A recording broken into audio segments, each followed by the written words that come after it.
Hello and welcome once again to the video. In this one I thought I would do something that I did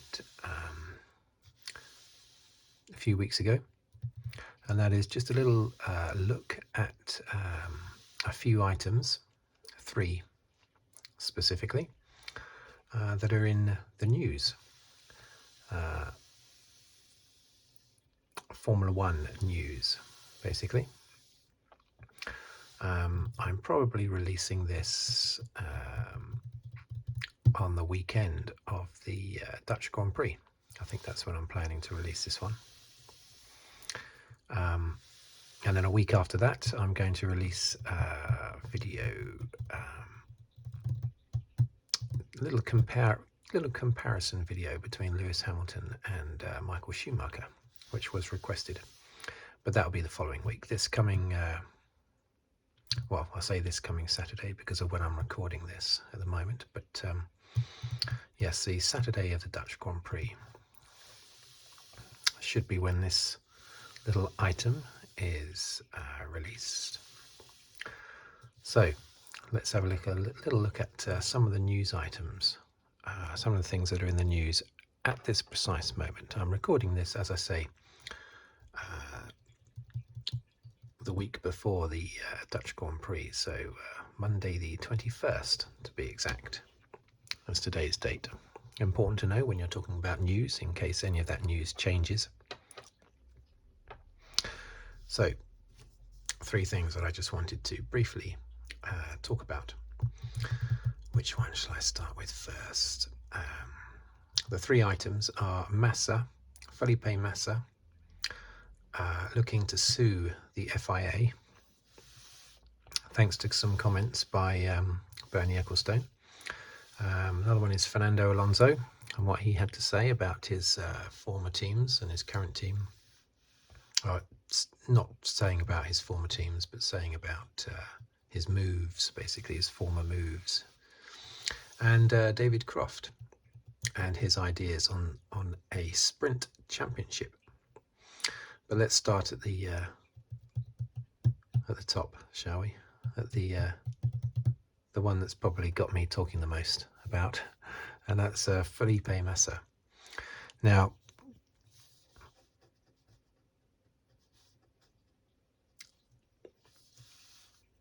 that's just right.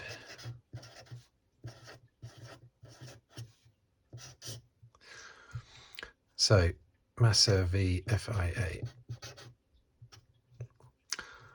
Now, I don't know how much of this is down to Felipe Massa and how much is down to his an aggressive legal team. You know, sometimes they can get a little bit ahead of themselves. So, apologies if I put more of this down to Massa than is warranted.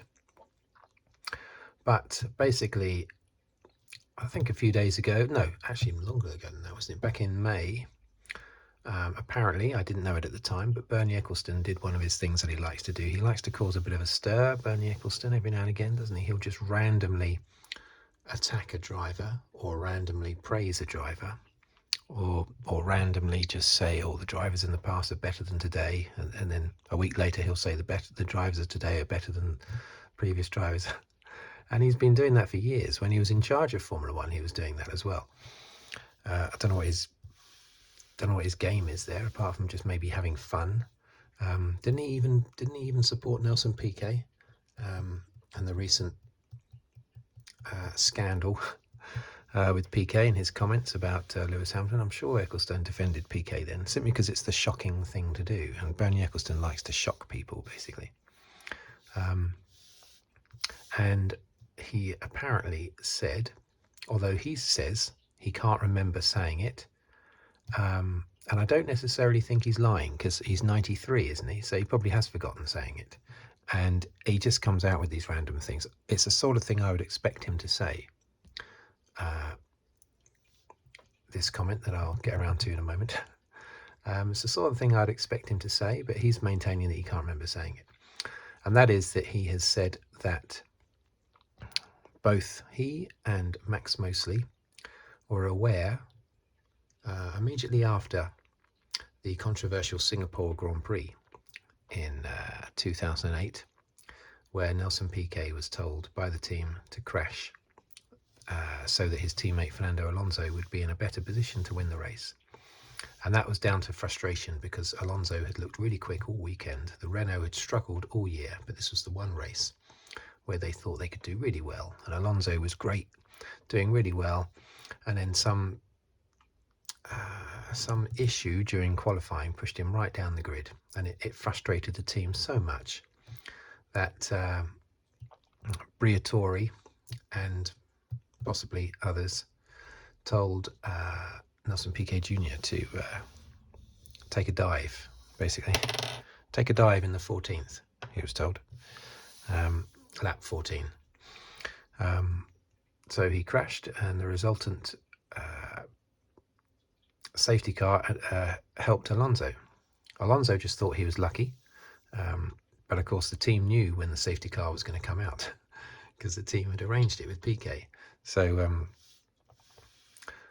it was a big advantage for Renault, and sure enough, Alonso won the race. Now, Bernie Ecclestone said that he and Max Mosley knew about that pretty much immediately afterwards, that's what had happened. What he means is they suspected rather than knowing, I should think. But it wasn't for a whole year until it actually came out. Officially was known, basically, what had happened. Felipe Massa is saying, right, that means that something should have been done at the time about that. And because he was leading the race. Felipe Massa was leading the race on lap 14. He maintains that he would have probably won the race had that shenanigans not happened, and therefore won the championship because he lost the championship by 1 point. And Massa is quite heavily saying that. I've seen a quote from him. He's definitely saying he would have been world champion. And of course his legal team are saying that as well, but Massa is saying it too.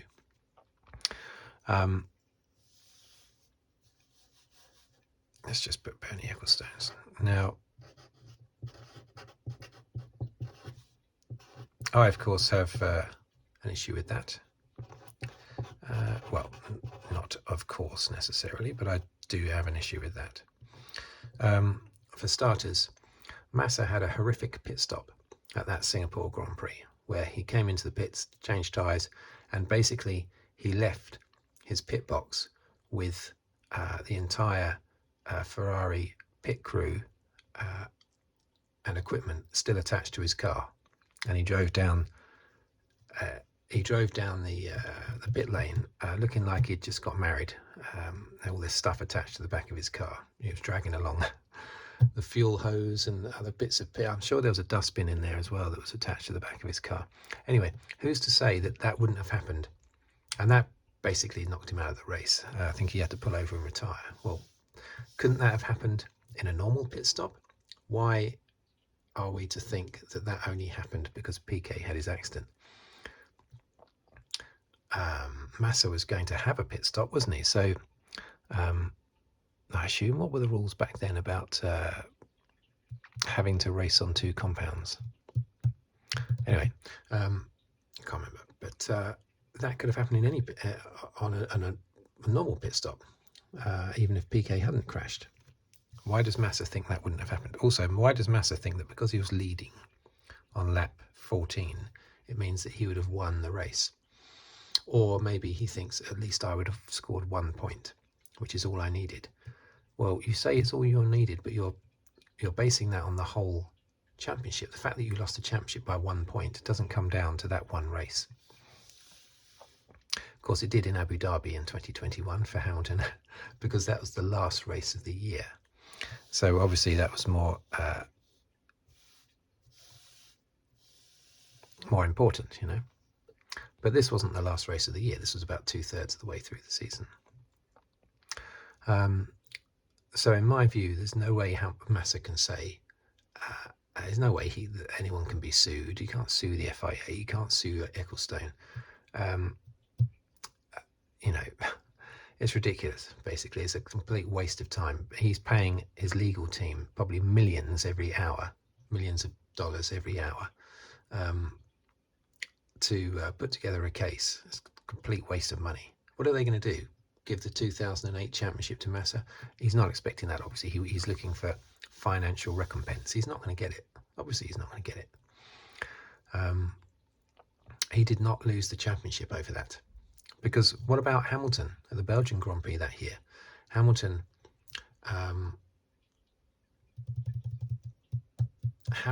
what did he do? He overtook Raikkonen for the lead.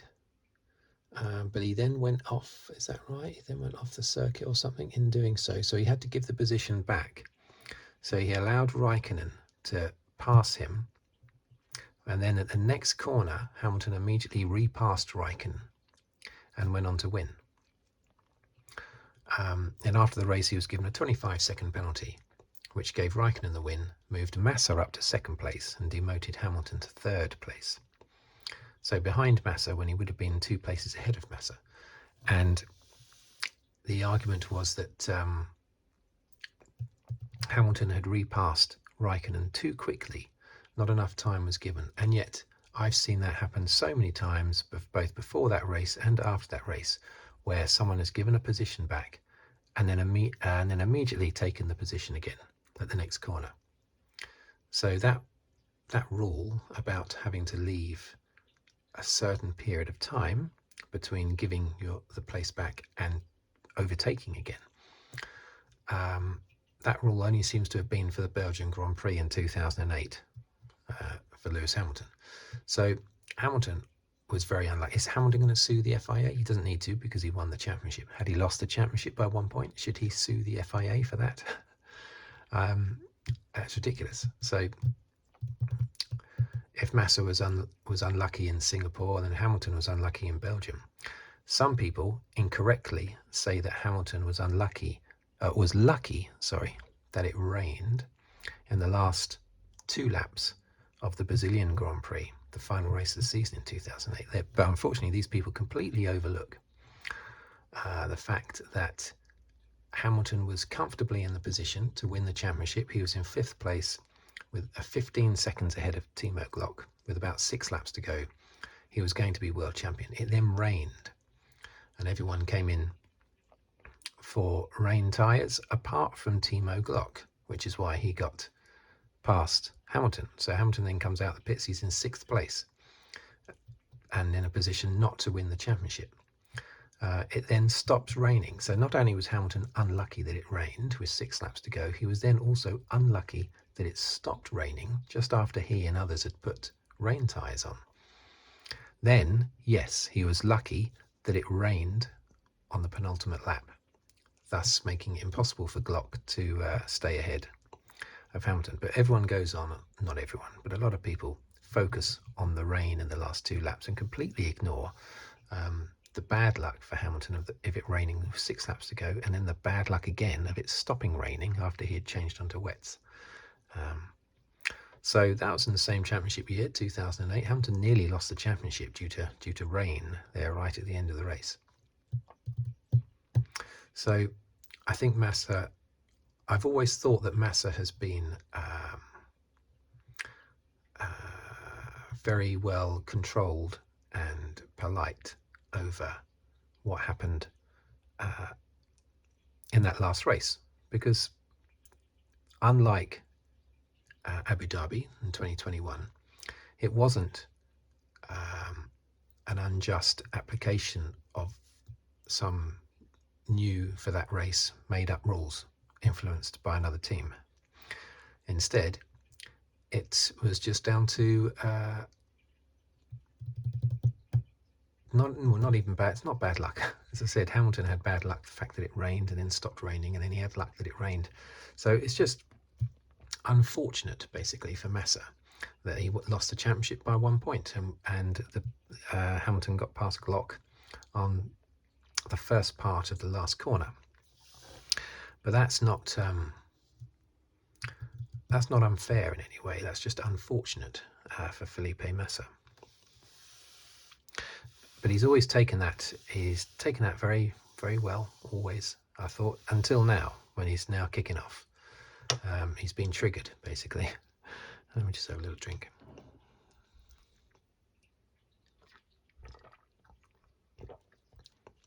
So I have to say that I'm disappointed with Felipe there. He's gone down in my estimation a little bit, spouting off about how he lost the championship because something wasn't done at the time. What would they have done at the time? Massa had already retired from the race. So what would they have done if they... Hamilton was third in that race, right, in Singapore.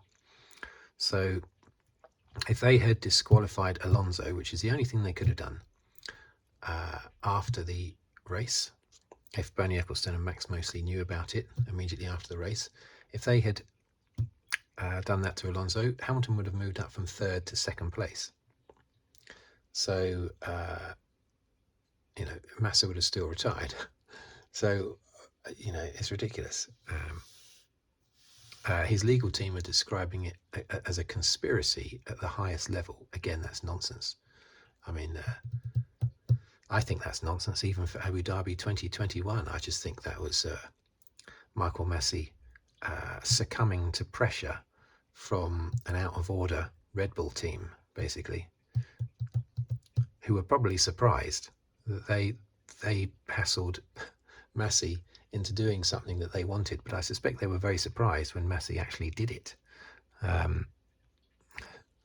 bet that really surprised Horner. Oh, blimey, he's actually going to do what we're asking. He is going to give us one more lap. He is going to only let some of the cars unlap themselves.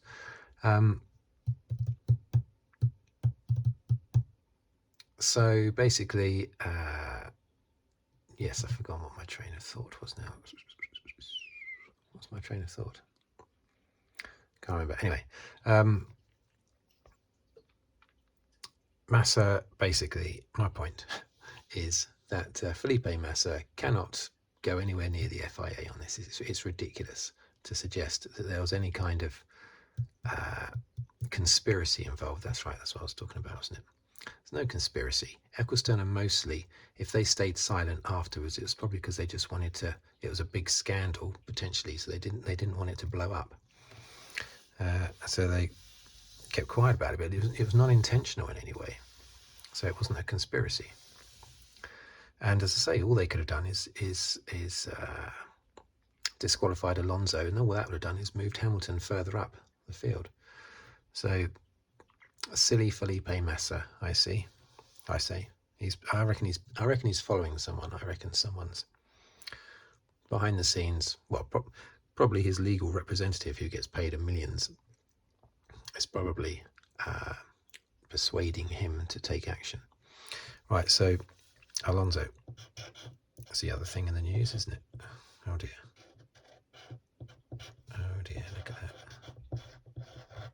That's all right. It's going to come back. It's going to come back. There you go. It's not run out. It's just dry. Alonso. Now, I agree with what Alonso is saying in this interview. He was talking about how Aston Martin is the best move he's ever made. And I think it probably is. It's not put him into a championship winning car this year, possibly next year, but it's moved him so far up from where he was at Renault, Alpine, sorry. So it may well have been the best move he's ever done. He says he has no regrets. Now, I'm always surprised when people say they have no regrets, because I regret probably 2 or 3 things a week that I do or say. And I did see recently online that a recent study, I don't know how this study was implemented, but a recent study said that the average human regrets 7.5 things a week or something. Anyway, it was backing up what I've always said, that your life is full of regrets every week. I wish I'd had cereal for breakfast instead of toast. I'm not, I don't feel well now or something. Your life is full of regrets, very small ones, medium-sized ones, large ones. They're all over the place. And so when people say they don't have any regrets in life, I tend to think they're in denial. I think it's the exact opposite, and they most definitely do have regrets, but they try to forget about them and pretend that those things never happened. So they decide to embrace what they know should be a regret. Basically, they embrace a bad decision. But Alonso, who of course raced for, who did he race for? Minardi. He did a testing year, didn't he? In 2001, I think he was, no, 2001 he was in Minardi. And then he did a year testing at Renault. And then he went to Renault properly in 2003, didn't he? And then after that, of course, he went to McLaren. And then he went back to Renault again. So let's put that there again. And then he went to Ferrari. And then he went back to McLaren again. And then effectively he went back to Renault again, but we'll call it Alpine. So it looks like he's raced for every team in the championship, but it's actually only, what, 3 teams? Well, 4 teams if you include Minardi. He has defended, yeah, as I say, I always sort of like roll my eyes whenever anybody says they don't have any regrets, because I do think that's nonsense. I think it's the opposite. People who say that have actually got more than the average number of regrets in life. They're sort of covering up for it a little bit. But in this case, I would say he's right to not regret his moves, because as he says in the article himself, in the interview, opposite going to Minardi, well, why are you going to regret any move into Formula One, even if it's to a low team? You're not going to regret that. And he shone at Minardi, which is why he went to Renault the following year for a testing season, and then into a race seat in 2003. So that was clearly a good move. So that gets a tick. And then he went to McLaren. Nothing wrong with that. Good move, I think. And in 2007, he only lost the championship by 1 point. He was drawn with Lewis Hamilton, both of them 1 point behind Kimi Räikkönen. So only 1 point separated 3 drivers. Incredible. So he nearly won the championship. So how is that a bad move, you know? And then he went to Renault. Well, okay, you could argue that was a bad move. He was just trying to get rid of or away from McLaren. So you could argue he had to go somewhere. He went back to his team. He did. So you could possibly say that's a bad move. Going to Ferrari. Well, in 2010 and 2012, he nearly won the World Championship. Should have done probably, especially in 2010, I think. So, a big tick. The fact that he didn't win the championship doesn't mean that he couldn't have. So I think it was a very good move going to Ferrari. Good choice. Going to McLaren, okay, that was a bad move. I would say that was definitely a bad move, but as he says in the article, it should have worked. McLaren on the Honda should have worked. It didn't, but it should have. He had the same sort of information to go on as Lewis Hamilton had when he went to Mercedes. I mean, that the new Mercedes with the hybrid engine coming up in 2014, when Hamilton was offered to go there from 2013, he could see the potential there, so he went for it, and the potential materialized, and he won championships. But it could have easily not. He could have easily not won any championships. Alonso going to McLaren Honda could have easily been the right thing to do. So yes, I've put a cross there, but let's put a little question mark, because I don't necessarily think that's the wrong thing to do, because he went on good information there. Alpine, well, he came out of Formula One, so I think that was the right move. Alpine were doing really well at the time, and as not Racing Point, no, as Alpine were looking relatively good. So, and that was just his way to get back into Formula One again. So why not go back to his old team? And then Aston Martin, of course, was a tick. So I think he gets an undue amount of criticism. He's had what I would describe as well, he had bad luck, and you could argue it just didn't go his way with McLaren. And the Renault didn't look good the previous year in 2007. So you might expect that it wasn't like a surprise. I don't think that didn't really work. But it wasn't a surprise that McLaren didn't work. But if you look at my ticks, I've got loads of them. So in my view, all his moves were sensible moves to make. So I don't understand why he's always had criticism. Comments can be made about how unlucky he's been. He's gone to a team and it's not quite worked out. Or basically, he went to McLaren in 2007 and there was a lot of animosity. The car was great and he nearly won the championship, but there was a lot of animosity within the team, basically between Alonso and Ron Dennis. And then, of course, he went back to McLaren, and I think that's why he gets all the criticism. He went back there again, having been enticed there by Ron Dennis again, and then it didn't work at all. This time the car, of course, wasn't good. It was terrible. So I think that's why he gets criticism. It's like, once bitten, twice shy. He went to McLaren. He didn't have a good time, even though he nearly won the championship. And then he goes back to McLaren again. And again, he doesn't have a good time. So I think that's why he gets the criticism, because of the two McLaren moves. But I think he's made the right decisions. I think he gets undue criticism, basically, for making bad decisions. Not at all. I don't think he has at all. In 2013, the McLaren could have easily gone skywards and the Mercedes could have continued as it was, picking up the odd podium. But it didn't. Fortunately for Hamilton, the promise actually worked. It lived up to its promise. So I support Alonso with his recent article. Now, David Croft. I refuse to call him Crofty, although I just did, because it's a bit of a lazy nickname, isn't it? Cricketers have names like that, where you just stick an IE on the end, or Y. So, Warne became Warney, Vaughan became Vaughny.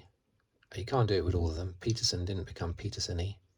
But so many of them, all they do is stick a Y on the end, and that's their nickname. Not very creative, is it? So I think it's the same with David Croft. I'd want to be a bit more creative if I was giving him a name, not just say Crofty. Let's have a drink.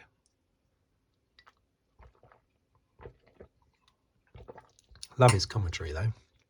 I think the whole team is great. I just don't want to call him Crofty. Now, he wants a separate sprint championship, doesn't he? He has recently said, now, I sort of, with this particular article, I sort of agree and disagree. As some of my viewers would know, I'm not a fan of the sprint races.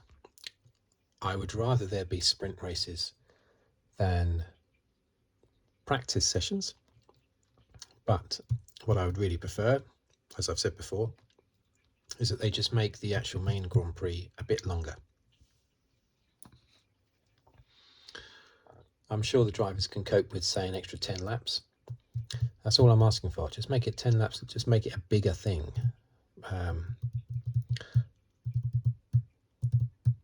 I want to be sitting on my sofa for a decent length of time watching these races. I don't like it when they're over in an hour and 15 minutes sometimes. So add an extra 10 laps onto the main race and get rid of the sprints. But I would still rather have sprints than have practice sessions instead. I mean, who wouldn't? But it does muddy the water a little bit, because eventually we're going to have a sprint winner who has never won a Grand Prix. So what are they then? They're not Grand Prix winners.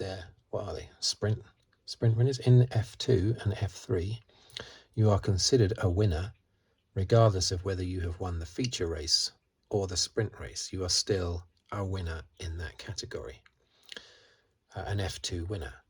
So a sprint winner, would they be classed as an F1 winner? A winner of an F1 race? It's complicated, isn't it? So you can say that they are the winner of an F1 race. They've won in F1, they've won in Formula One, but they haven't won a Grand Prix. You know, it's so far every sprint has been won by someone that's already won a Grand Prix, so it hasn't come up. I don't know if there's a statistic anywhere actually for number of sprint race wins that people have had. Originally, it was classed as almost like a qualifying session, wasn't it? It set the grid for the main Grand Prix. So was it even a race? And what do they call it now? Do they call it the sprint race? The qualifying is called shootout, isn't it? Sprint shootout. That's what the qualifying is called. It's just so very messy. But I know that David Croft doesn't like it as well. He doesn't like the fact that the sprint is part of the championship. The sprint races are part of the championship, so for different reasons. One of them he quotes, one of them he says is to do with parc fermé regulations and how you can't access your car after this sprint race before the main Grand Prix, when really, so it's affecting the main Grand Prix basically. What he wants is complete separation. He wants all the sprint stuff over here, and it has no correlation to the setup and parc fermé rules and all that sort of stuff for the Grand Prix over here. And I agree with that. That's what I agree with. And they have separated it insofar as the sprint race is no longer qualifying for the Grand Prix, which is great. They got rid of that nonsense. Where the person who was fastest in qualifying, if they weren't on pole for the Grand Prix. Basically, it was the person who won the sprint race that was on pole for the Grand Prix. It's very silly. So they've separated that, but some of the parc fermé rules are still joining the two things together. So yes, I agree that it should be even more separate. If you are going to have sprints, make them even more separate. But the problem with a separate championship,